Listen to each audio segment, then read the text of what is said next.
सभी को राधे राधे, जय श्रीमन नारायण। आपके अपने YouTube चैनल प्रेम भक्ति में आप सभी का फिर से एक बार स्वागत है। और इसी के साथ आज हम सुनेंगे माघ मास की कथा अध्याय 9। तो चलिए मन में श्री हरि का ध्यान करते हुए कथा को सुनते हैं। यमदूत कहने लगे, मध्याह्न के समय आया।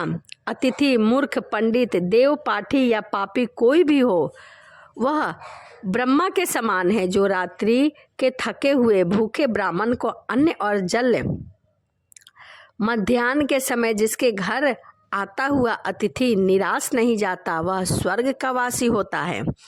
अतिथि बराबर कोई धन संपत्ति तथा हित नहीं है। बहुत से राजा और मुनि अतिथि सत्कार से ब्रह्मलोक को प्राप्त हुए हैं।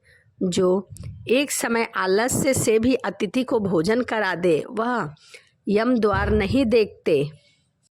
केसरी ध्वज से वे वस्तु देव ने कहा था कि जो कोई इस कर्म भूमि मृत्युलोक में स्वर्गलोक जाने की इच्छा रखता है, वह अन्न का दान करें।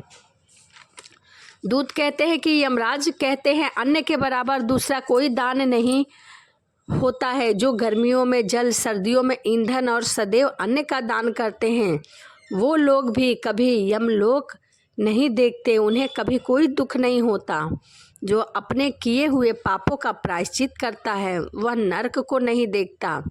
और प्रायश्चित न करने वाला मनुष्य नरक में जाता है। जो काया, वाचा और मन से किए हुए पापों का प्रायश्चित करता है, वह सदैव और गंधर्वों से शोभित स्वर्गलोक को प्राप्त हो जाता है।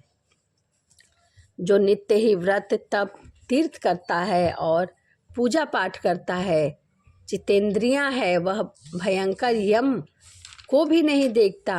वह नित्य धर्म करने वाला, दूसरों का अन्य भोजन और दान त्याग दे। नित्य स्नान करने से बड़े बड़े पाप का नाश होकर यम को नहीं देखता।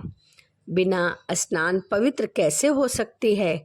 जो मनुष्य पर्व के समय चलते जल में, बहते हुए जल में स्नान करते हैं, वह बुरी योनि नहीं पाते, न ही नरक में जाते हैं।